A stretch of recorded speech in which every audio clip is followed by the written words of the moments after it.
خلیفہ ہارون رشید کے زمانے میں بہلول نامی ایک بزرگ گزرے ہیں۔ وہ مجذوب اور صاحب حال تھے۔ ہارون رشید ان کا بہت احترام کرتے تھے۔ ہارون رشید کی بیوی زبیدہ خاتون بھی ایک نیک اور پارسا عورت تھی۔ انہوں نے اپنے محل میں 1000 ایسی خادمائیں رکھی تھی جو قرآن کی حافظہ اور قاریہ تھی۔ ان سب کی ڈیوٹیاں مختلف شفٹوں میں لگی ہوئی تھی، چنانچہ ان کے محل میں 24 گھنٹے ان بچیوں کے قرآن پڑھنے کی آواز آ رہی ہوتی تھی۔ ان کا محل قرآن کا گلشن محسوس ہوتا تھا۔ ایک دن ہارون رشید اپنی بیوی کے ساتھ دریا کے کنارے ٹہل رہے تھے کہ ایک جگہ بہلول کو بیٹھے ہوئے دیکھا۔ انہوں نے کہا، السلام علیکم۔ بہلول نے جواب دیا، وعلیکم السلام۔ ہارون رشید نے کہا، بہلول کیا کر رہے ہو؟ انہوں نے کہا، ریت کے گھر بنا رہا ہوں۔ پوچھا، کس کے لیے بنا رہے ہو؟ جواب دیا، جو آدمی اس گھر کو خریدے گا میں اس کے لیے دعا کروں گا کہ اللہ رب العزت اس کے بدلے اس کو جنت میں گھر عطا فرما دے۔ بادشاہ نے کہا، بہلول اس گھر کی قیمت کیا ہے؟ انہوں نے کہا، 1 دینار۔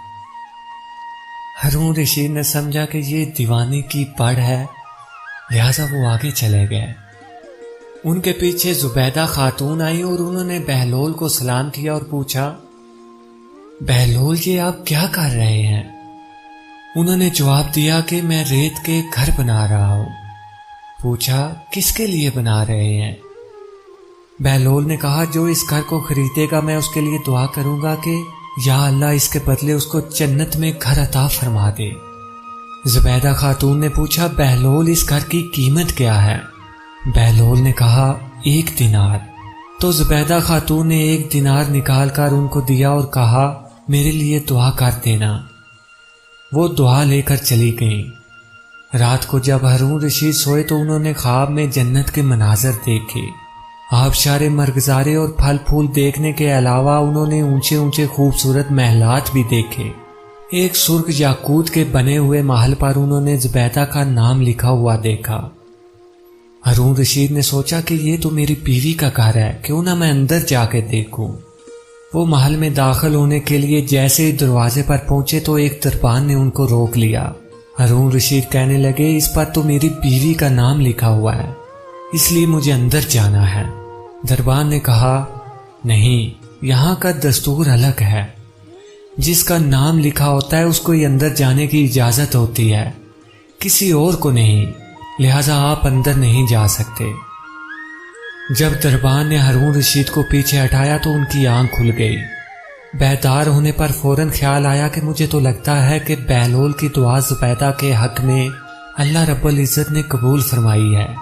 پھر انہیں خود پر بہت افسوس ہوا کہ میں بھی اپنے لیے ایک گھر خرید لیتا تو کتنا اچھا تھا۔ وہ ساری رات افسوس میں کروٹیں بدلتے رہے اور صبح ہوئی تو ان کے دل میں خیال آیا کہ آج میں ضرور دریا کے کنارے پر جاؤں گا اور آج اگر مجھے بہلول مل گئے تو میں اپنے لیے ایک مکان ضرور خریدوں گا۔ چنانچہ وہ شام کو پھر اپنی بیوی کو لیے چل پڑے۔ وہ بہلول کو تلاش کرتے ہوئے ادھر ادھر دیکھ رہے تھے کہ اچانک انہوں نے دیکھا کہ بہلول ایک جگہ پر بیٹھے اسی طرح مکان بنا رہے ہیں۔ ہارون رشید نے السلام علیکم کہا۔ بہلول نے جواب دیا، وعلیکم السلام۔ ہارون رشید نے پوچھا، کیا کر رہے ہیں؟ بہلول نے کہا، میں گھر بنا رہا ہوں۔ ہارون رشید نے پوچھا، کس کے لیے؟ بہلول نے کہا، جو آدمی اس گھر کو خریدے گا میں اس کے حق میں دعا کروں گا کہ اللہ تعالیٰ اس کے بدلے اس کو جنت میں گھر عطا فرما دے۔ ہارون رشید نے پوچھا، بہلول اس گھر کی قیمت کیا ہے؟ بہلول نے کہا، اس کی قیمت پوری دنیا کی بادشاہی ہے۔ ہارون رشید نے کہا، اتنی قیمت تو میں نہیں دے سکتا، کل تو آپ 1 دینار کے بدلے دے رہے تھے اور آج پوری دنیا کی بادشاہت مانگ رہے ہیں۔ تو بہلول نے کہا، بادشاہ سلامت، کل بن دیکھے معاملہ تھا اور آج دیکھا ہوا معاملہ ہے۔ کل بن دیکھے کا سودا تھا اس لیے سستا مل رہا تھا، اور آج تو آپ دیکھ کے آئے ہیں اس لیے اب اس کی قیمت بھی زیادہ دینی پڑے گی۔